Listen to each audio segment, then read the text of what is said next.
감사합니다. 2박 3일간 로잔 운동의 과거와 현재, 미래라는 큰 틀 안에서 로잔 운동의 역사적 의미와 또 선교적 의미, 또 한국 교회, 또 우리 목회자 자신에게 주는 여러 가지 측면을 우리가 함께 살펴보았습니다. 또 오늘 정미영 교수님, 또 김재환 전도사님의 디아스포라와 또 목회자 이중직이라는 시각에서 한국 교회 전체를 우리가 어떻게 복음적으로 바라볼 것인가에 대한 좋은 도전을 주셔서 정말 감사합니다. 로잔 운동에 함께 참여하면서 가장 큰 유익은 이런 복음으로 세상을 보는 관점을 점점점 분명하게 얻어갈 수 있다는 것이라고 생각을 합니다. 저도 로잔 위원회에 참여하면서부터 캡타운 서약을 우리가 읽는 대로 당회 운영 회의를 할 때마다 2주에 한 번씩 모일 때마다 한 챕터씩 그냥 순서대로 쭉 읽어가고 있는데 그것이 어떤 의사결정에 장로님들의 영향을 미치는 것을 보게 되었고, 제가 말씀을 준비해서 경건회 때 하는 것보다도 이 로잔 언약 문서들을 조금씩 읽어가면서 우리 장로님들의 시각이 점점 넓어지는 것을 보게 되고, 또 제가 담임 목회를 시작하면서 사회선교본부를 만들었는데 거기에는 급진적으로 보이는 경제 정의, 부채 탈출, 미얀마, 또 그런 미래 청년 벤처 지원 이런 것까지 다 포함이 되어 있는데, 선교 앞에 어떻게 사회를 붙일 수 있느냐라는 그런 이슈가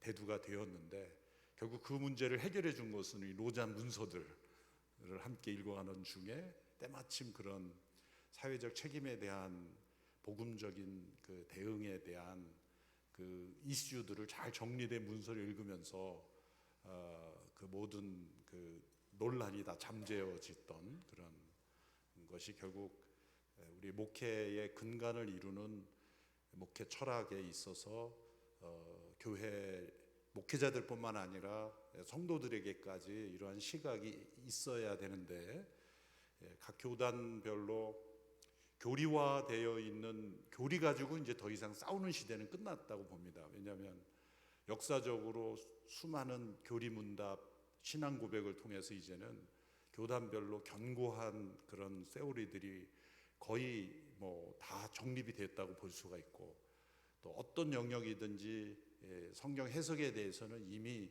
논란의 여지가 없는 일부 있지만 그거로 인해서 그 갈등과 분열이 일어날 정도는 아닌 정도로 잘 정립이 됐지만, 이 사회 속에서 또 변화하는 세상 속에서 우리가 어떻게 복음적으로 응답할 것인가에 대해서는 논란의 여지가 많거든요.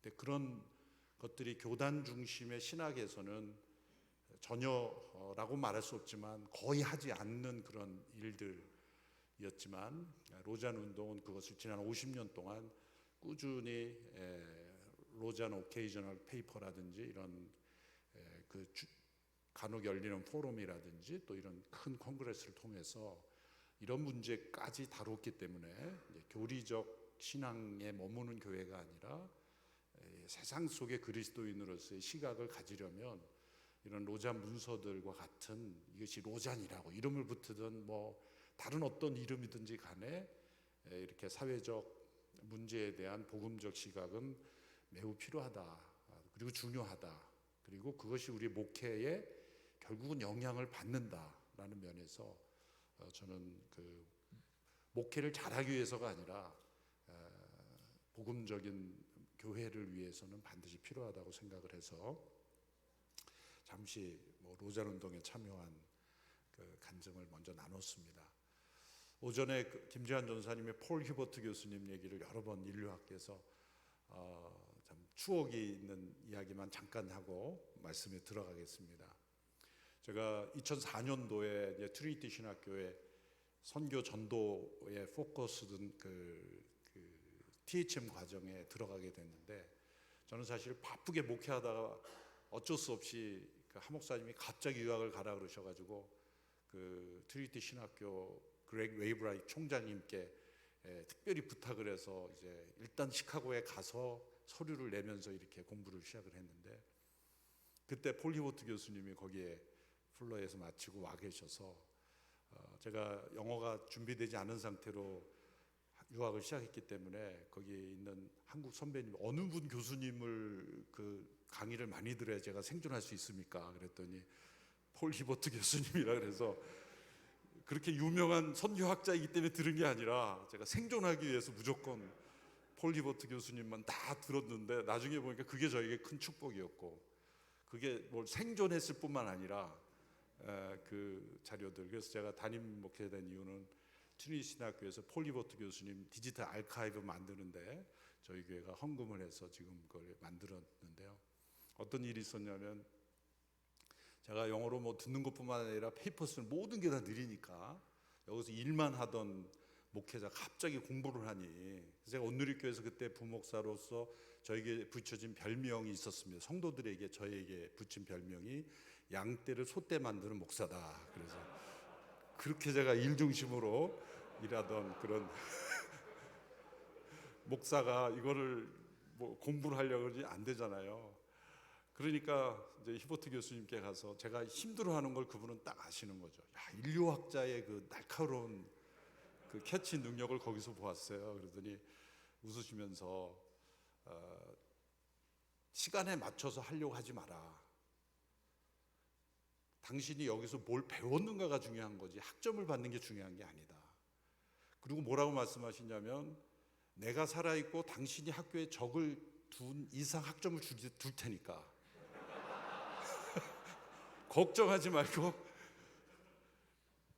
무엇을 배우는가에 초점을 두지, 이거를 끝내겠다 생각하지 말고, 그러니까 그만큼의 은혜가 제가 필요하다는 걸 알았던 거죠. 그래서 정말 그 말씀이 저는 잊혀지지가 않아요. 내가 살아있고 당신이 학교에 적을 두고 있는 한 학점을 줄 테니까.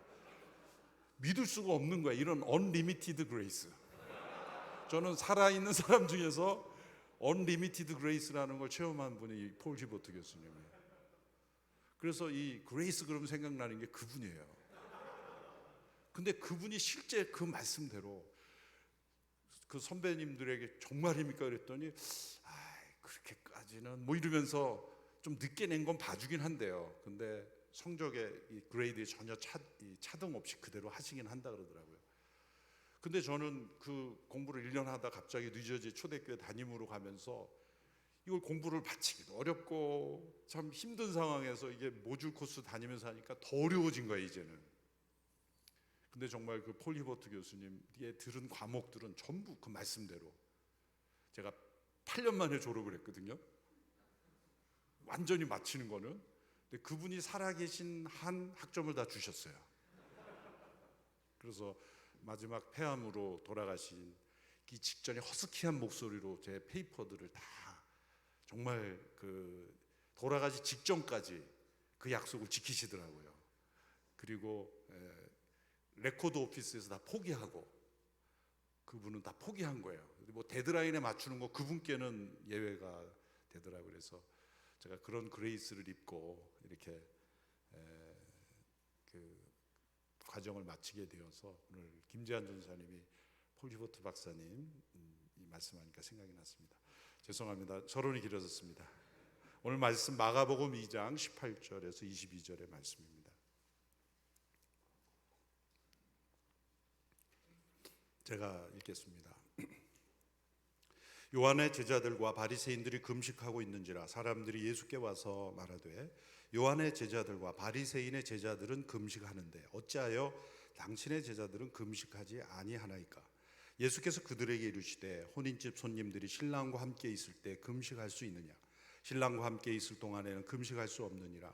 그러나 신랑을 빼앗길 날이 이르니 그날에는 금식할 것이니라. 생배 조각을 낡은 옷에 붙이는 자가 없나니 만일 그렇게 하면 기운 새 것이 낡은 그것을 당겨 헤어짐이 더하게 되느니라. 새 포도주를 낡은 가죽 부대에 넣는 자가 없나니 만일 그렇게 하면 새 포도주가 부대를 터뜨려 포도주와 부대를 버리게 되리라. 오직 새 포도주는 새 부대에 넣느니라 하시니라. 아멘. 서론적으로 몇 장의 화면을 파워포인트로 보시겠습니다. 세상에 존재하는 모든 교회를 세 종류의 타입으로 나눌 수 있다면, 첫 번째는 미셔너리 처치, 교회 전체가 선교사로서 존재하고 활동하는 교회라고 볼 수 있습니다. 두 번째 종류의 교회는 메인테넌스 처치, 교회가 그냥 서바이벌하고 유지하기 위해서 존재하는 것처럼 보이는 그런 교회. 세 번째 종류는 뮤지엄 처치, 오랜 전통만을 보존하려는 그러한 성향을 짙게 가지고 미래지향적이지 못하고 또 선교지향적이지 못하는 그러한 교회, 결국은 메인테넌스 자체도 어려운 그런 교회라고 말할 수가 있죠. 이런 세 종류의 교회 중에서 사도행전적 교회, 또 혹은 우리가 지향해야 될 복음적 교회는 어떤 교회인가? 아무리 생각해도 이 세 가지 교회 이외의 교회는 없다고 생각을 합니다. 사도행전에 나타난 초대교회는 분명히 운동력 있는 교회였습니다. 그것은 단순한 수적인 성장이 아니라 성령의 역사로 말미암아 엄청난 회심이 일어나고 회개가 일어나고 사회적 변혁이 일어나는 교회 자체가 미셔너리로서 존재했던 시대. 초대교회 발흥이라는 그런 책에도 보면 전염병이 창궐할 때 그리스도인들이 가장 생존율이 높았을 뿐만 아니라 그리스도인들이 섬기던 이들에 의해서 가장 많이 돌봄받던 생존율이 높았던 것은 거리에 너부러진 시체들을 그리스도인들이 치우고 또 섬기는 그 모습, 위기의 때에 가장 희생적인 모습을 보여줬던 이런 희생적인 사회 참여뿐만이 아니라 죽음에서 부활하신 예수 그리스도, 살아계신 그리스도를 십자가에 못 박히시고 부활하신 그리스도를 전하는 그러한 초대교회의 영적인 운동력이 곧 그 자체가 미셔너리로서 존재했던 겁니다. 무슨 선교부가 따로 필요했던 것이 아니죠. 교회가 전하는 메시지 자체가 부활하신 그리스도 자체가 선교적이었고, 또 그 부활하신 그리스도를 전하는 교회가 엄청난 핍박과 또 사회적 저항 속에서도 어리석어 보이는 핍박과 그런 조롱 속에서도 교회는 생명력 있는 교회로 존재했었습니다. 중세로 넘어가면서 그런 교회들이 운동력을 점점 잃어버리고 조직화, 체계화, 제도화되면서 오히려 초대교회의 생명력을 잃어버린 시점이 도리어 교회가 핍박이 사라졌고 조직화, 제도화되면서 중재교회 암흑기로 들어선 것을 우리가 잘 알 수 있습니다. 그런 이후로 역사가 흘러가면서 현재의 많은 교회의 모습은 박물관과 같은 뮤지엄이 되어버렸습니다. 몇 년 전 루터의 그 종교계 유적지를 돌아보면서 독일의 여러 마을에 있는 교회를 방문할 적이 있었는데, 모든 마을의 교회가 가장 높은 첨탑, 그런 마을의 중심이라는 상징성이 있어서 건축법상으로도 교회 예배당보다 더 높은 건물은 지을 수 없었던 그런 시대.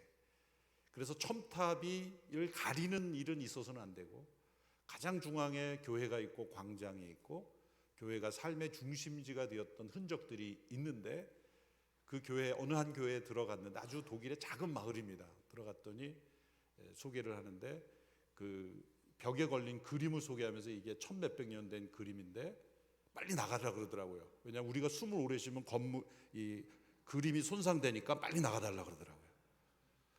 그래서 그 소름이 끼칠 정도로, 저거는 박물관에 걸어놓지 왜 교회 벽에 걸어놓아서 예배당에 오래 사람이 머물 수 없는 그런 예배당을 만들어버린, 이해할 수 없는 그런 교회들, 이루 말할 수가 없죠. 영국의 많은 교회들이 술집으로 팔려가는 것은 지금 너무나 흔한 일이고, 또 건축법, 문화재법에 의해서 외형을 바꿀 수 없기 때문에 첨탑만 없애고, 실내는 이런 고가 높고 이런 단상이 있기 때문에 술집에 적합한 구조다.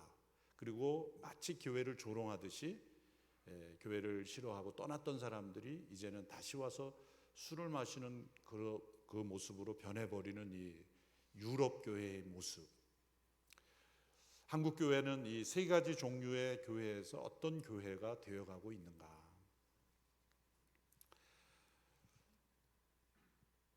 교회가 새로 개척될 때는 엄청난 운동력이 있고 희생이 있고 그렇지만 역사가 오래되면서 점점 제도와 조직화, 체계화되면서 모든 것이 기계적으로 머신처럼 잘 돌아가는데 1단계에 있었던 그런 눈물, 희생, 복음에 대한 감동이 점점점 사라져지고 나중에는 박물관이 되어버려서 역사가 50년 이상 된 교회는 상당히 이 흐름을 다 겪었을 가능성이 많다고 봅니다. 이 뮤지엄 처치 단계에 돌아서 모든 시제가 과거입니다. 과거에는 이랬고 과거에 어떻게 해왔고 과거처럼 해야 되고 항상 모든 의사결정이 미래가 아니라 과거형입니다. 저는 그 어윈 맥머너스라고 그 얼바인 근처에 있죠. 그 2000 초반에 저희가 제가 그 책을 읽고 초대해서 전도 축제도 했고 엘살바도르 출신의 목회자인데 이분이 교회론 책을 썼는데 Unstoppable Force라는 책을 썼어요. 멈출 수 없는 하나님의 운동력이라고 번역이 됐는데 절판됐더라고요. Unstoppable Force라는 이 책 제목에서 보여주는 것처럼 교회를 하나님의 멈출 수 없는 운동력이라고 표현한 게 저는 너무 그 문장 하나하나가 저의 목회에 큰 도움을 주고 있습니다. 영어 제목이 The Unstoppable Force입니다. 이렇게 교회가 멈출 수 없는 운동력으로 존재하지 못하고 점점 기계화, 조직화 그리고 결국 박물관화 되는 이유가 무엇인가? 그래서 오늘 현대교회 세계 선교화의 사회의 걸림돌이 뭐냐 그러면은 너무나 안타깝게도 제도화된 교회다, 조직화된 교회다, 그리고 오래된 교회의 문화다라고 말하는 것이 슬픈 거죠. 저는 목회자 이중직이면서 이중직이면 어떻고 삼중직이면 어떠냐, 나는 그렇게 생각을 해요. 중요한 것은 폴 스티븐스 교수님 캐나다 리젠트 칼리지 분은 목사로 일하다가 목수가 되었다가 그 다음에 교수가 되었죠. 그런데 그분이 교수가 된 이유가 뭐냐면 목사로서의 캐리어가 아니라 목수로서의 캐리어가 인정받아서 했죠. 그러니까 일중직이냐 이중직이냐 뭐 삼중직이냐, 저는 그것이 중요한 게 아니라 어떤 동기로 그것을 하며 어떠한 열매를 맺느냐가 더 중요하냐, 생계형이냐 소명형이냐, 그러한 부분이 더 중요한 관점이라고 생각을 하는데요. 어쨌든 어윈 맥머너스가 이 교회의 그 경직화되고 조직과 제도 속에 함몰되어가는, 그래서 진짜 잃어버리지 말아야 될 운동력을 잃어버리는 그런 모습들을 이분 책에서 많이 했습니다. 새 포도주는 새 부대에서 설교 제목일 때 어느 쪽에 포커스를 두고 읽느냐에 따라서 해석이 달라지는 걸 제가 느꼈어요. 그래서 새 포도주냐 새 부대냐. 근데 대부분의 이렇게 이 말씀을 인용할 때 보면은 다 새 부대에 초점을 두어서 새 부대, 새로운 조직을 만들고 새로운 우리가 제도를 해야 된다라고 포커스를 두는 것으로 느꼈는데, 어느 날 제가 이 말씀을 읽으면서 초점은 새 부대가 아니라 새 포도주다라는 것을 발견하고 다른 관점에서 볼 수 있게 되었습니다. 예수님께서 이 바리새인들로부터 도전과 질문을 받는 장면입니다. 요한의 제자들과 요한은 금식하지만 왜 당신과 당신의 제자들은 금식하지 않습니까? 예수님이 금식 안 하신 것이 아닙니다. 예수님은 제자들과 식사하실 시간에 제자들이 음식을 마련해 간 사이에 돌아와 보니 예수님은 난 됐다, 배부르다, 나는 아버지의 뜻을 행하는 것으로 기쁘다라고 하시면서 음식을 거절하신 장면이 복음서에 나오죠. 예수님은 많은 금식을 하셨지만 예수님이 산상수훈에서 말씀하신 대로 은밀하게 금식하셨기 때문에 어쩌면 제자들도 알지 못하게 예수님은 은밀한 금식을, 그러니까 산상수훈은 예수님이 그냥 삶으로 행하신 것을 가르친 것 아니겠습니까? 은밀히 기도하셨고 은밀히 금식하셨습니다. 우리는 이렇게 식사 자리에 가면은 초췌한 얼굴로 이렇게 힘들어하는 모습으로 식사 왜 안 해? 나 금식이야. 그러면 몇 끼에서 한 끼 하고 나와서 이제 우리 그렇게 티가 나게 하는데 예수님은 티가 안 나게 할 때 모르지만 바리새인들이 지금 왜 금식 안 하냐고 할 때는 뭐냐면 자기들이 생각하는 이 금식의 타입대로 안 한다는 거죠. 죄를 뒤집어 쓰고 옷을 찢고 두 번씩 길거리 여기에 서서 나 금식하오라는 그런 표시 내는 금식을 안 하셨다고 말하는 것이고, 그 당시에 사람들이 만들어 놓은 그러한 종교적 포맷과 다르다, 종교적 포맷과 다르다라는 그 이유로 예수님을 지금 공격하고 있는 것입니다. 저는 이 바리새인들, 예수님 당시에 바리새인들이 왜 비난받는 바리새인들이 되었을까? 그들의 출발을 보면 바리새인가 언제 출발했는가를 보면 정확하게 학자마다 그는 규정 질수가 없지만, 포로기 때 그들이 성전 중심의 신앙에서 성전을 잃어버리고 이제는 율법을 의지할 수밖에 없는 때에 율법을 연구해서 가르치기로 자신의 삶을 헌신한 에스라가 저는 바리새인의 시초가 아닌가 생각하는데, 에스라처럼 율법을 연구하여 준행하여 가르치는데 헌신한 구별된 사람들, 이 바리새인이라는 퍼리시라는 게 구별되다는 의미가 있죠. 구별된 사람들이었기 때문에 포로기 이후에 예수님 당시 유대 사회의 지도층이 다 될 수 있었던 것은 그들이 포로기를 지나오면서 헌신했기 때문이고 구별된 삶을 살았기 때문이고, 그래서 사회의 중요한 지도층이 될 수밖에 없었던 것이죠.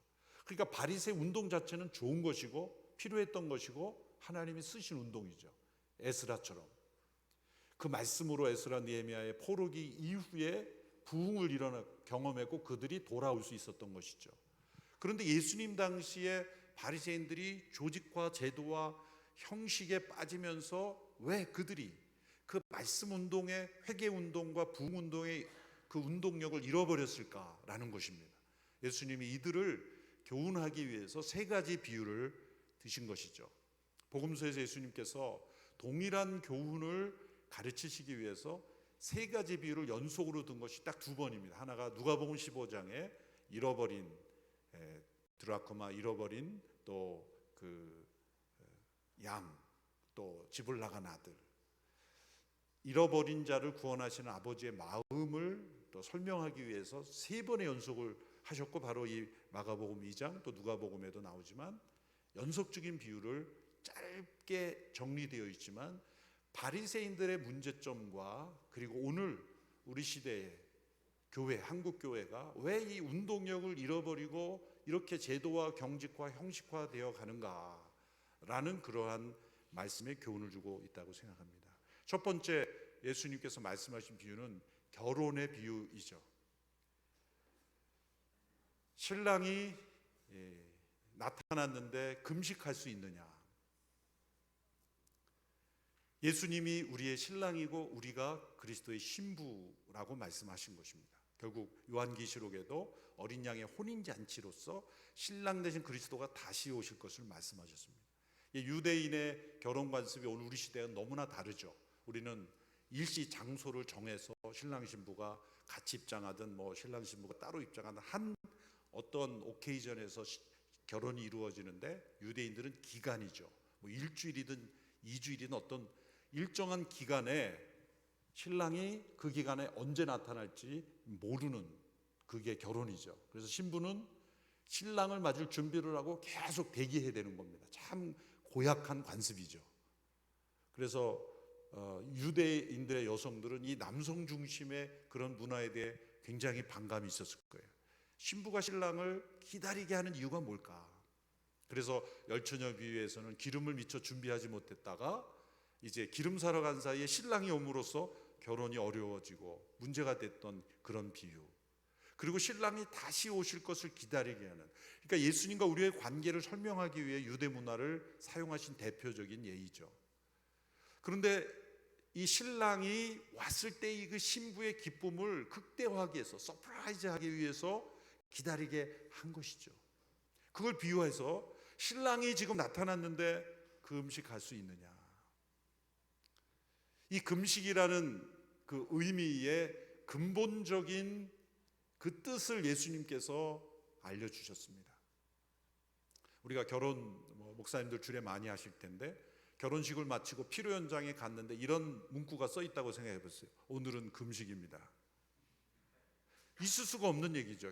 결혼 잔치만이라도 좋은 음식 좀 남게 여유 있게 베풀지 않습니까? 왜 그럴까요?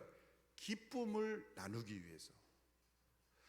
결혼식에만큼은 멋진 옷, 드레스를 입고 또 화장을 진하게 해도 너무 과한 것 아니냐 얘기하지 않아요.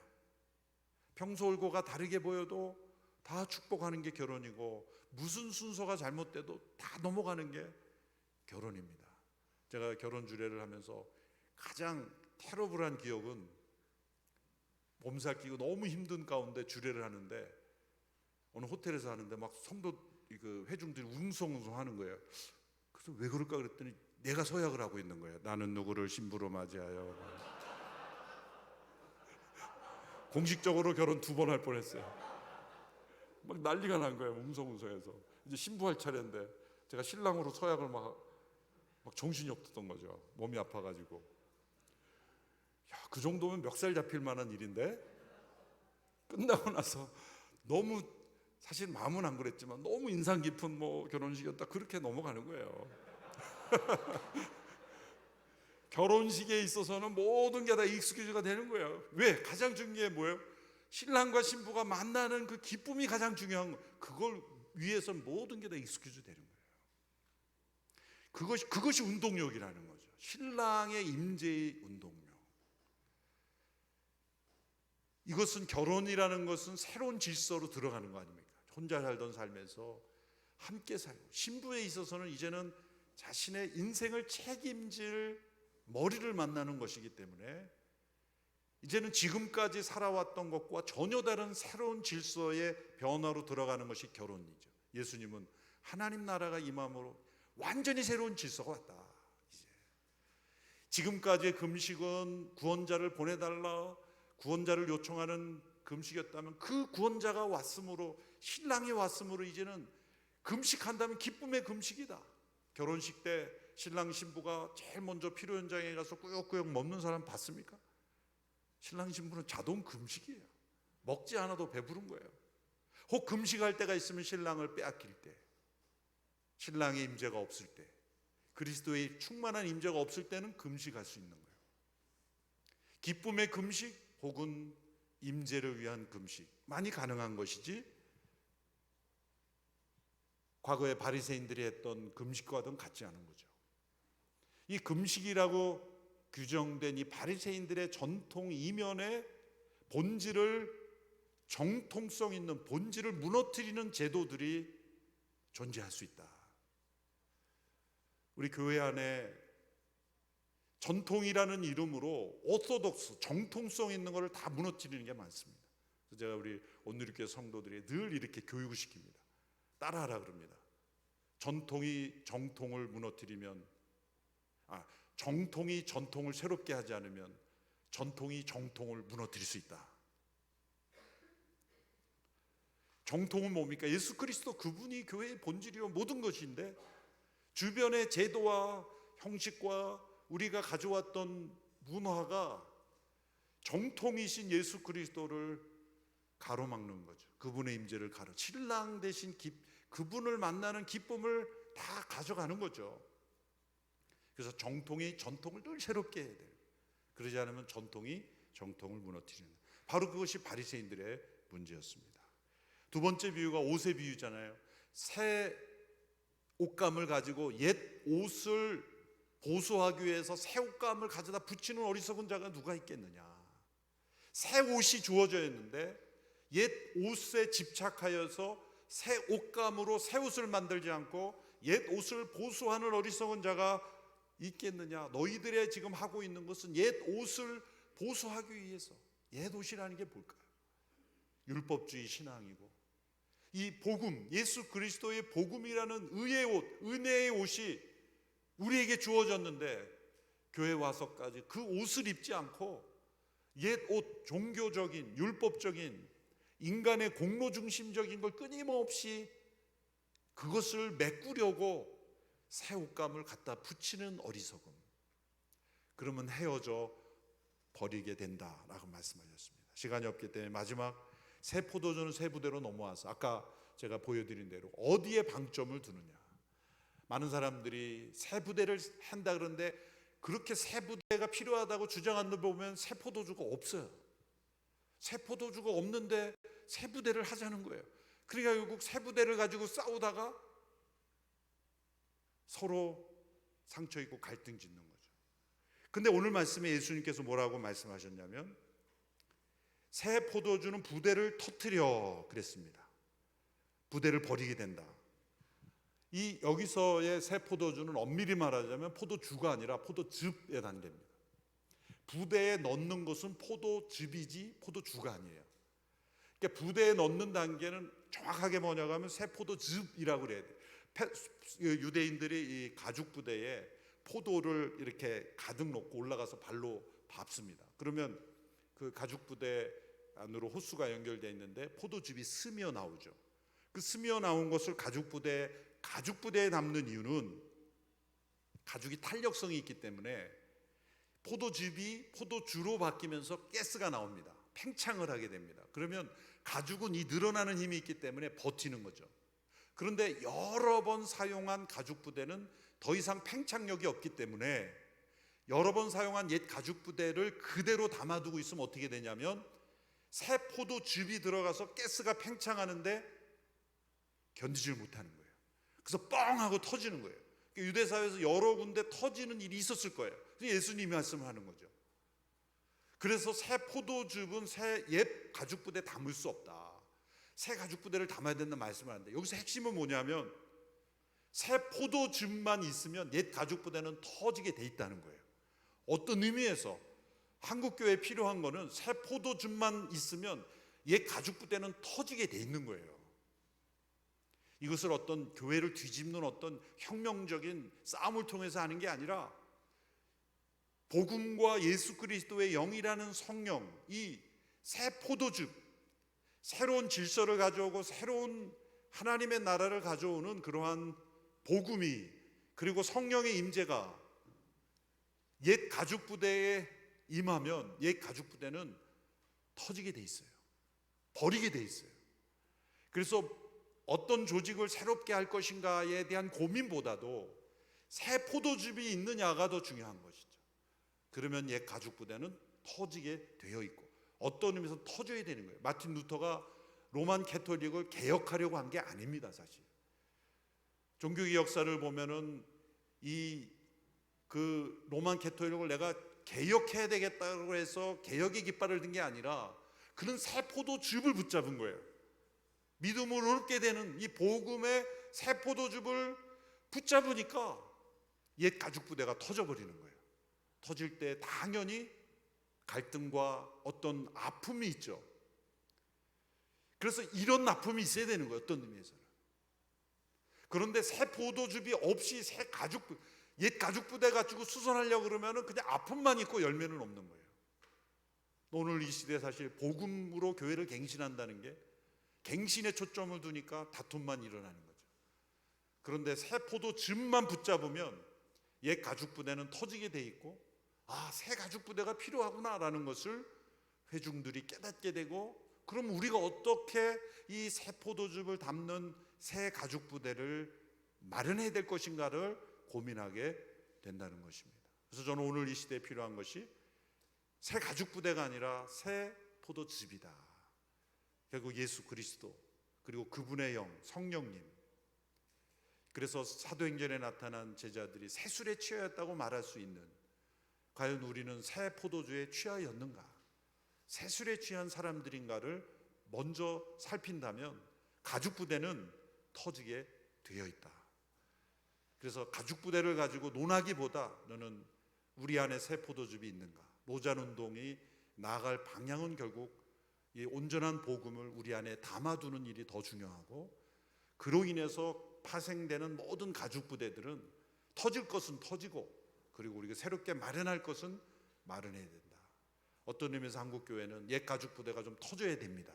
근데 그것이 우리가 새 포도즙 없이 가죽 부대를 갖고 싸우면은 소모적인 일밖에 되지 않지만 새 포도즙이 있다면 한국교회는 반드시 갱신된다고 믿습니다. 하나님 나라의 운동력은 세상의 어떤 제도와 조직도 가둬둘 수 없다. 만일 옛 제도와 전통에 가둬둘 수 있는 거라면 그것은 복음이 아니라는 겁니다. 옛 제도와 전통에 가두어질 수 있는 것은 새 포도즙이 아니라는 거죠. 그것이 터져 나가야 되는 거예요. 왜? 이 팽창력이 더 강하기 때문에. 가죽 부대의 그 탄성보다 포도즙의 가스의 팽창력이 훨씬 크기 때문에 우리가 모든 믿는 자에게 구원을 주신 하나님의 능력이 되시는 복음을 더 깊이 붙잡고 우리가 그 안에 거할 때 터지는 역사가 일어나게 될 것이다. 저는 2024년까지 우리의 모든 준비와 만남과 또 준비 과정이 바로 새 포도즙을 한국교회에 다시 담아내는 그러한 역사가 일어나게 되기를 바랍니다. 기도하겠습니다. 하나님 아버지, 한국교회로 우리를 불러주셨습니다. 또한 세계 교회를 섬기도록 불러주셨습니다. 어느덧 옛 가죽 부대를 붙잡고 옛 옷을 붙잡고 신랑 되신 그리스도를 만나는 기쁨은 뒤로 하고 결혼 잔치에 어떤 음식, 어떤 순서를 정할 것인가에 몰두해 버리는 제도화되고 형식화되어서 이제는 박물관이 되어버리는 그런 교회 되지 않게 되기를 원합니다. 우리 한국교회가 미셔너리 처치가 되고 또한 계속 이어지기를 원합니다. 하나님, 노잔 운동위로 모인 우리 목회자들이 함께 새 포도즙을 새 부대에 담는 그런 역사가 일어나게 하옵시고 한국교회가 새로워지게 하여 주시고 세계 복음화에 가속화되는 일에 쓰임받게 하옵소서. 우리 주 예수 그리스도의 은혜와 하나님의 사랑과 성령님의 충만한 역사가 우리 모든 목회자들, 사역자들, 선교 사역 위에 한국교회 위에 영원히 함께 하시기를 축원하옵나이다. 아멘.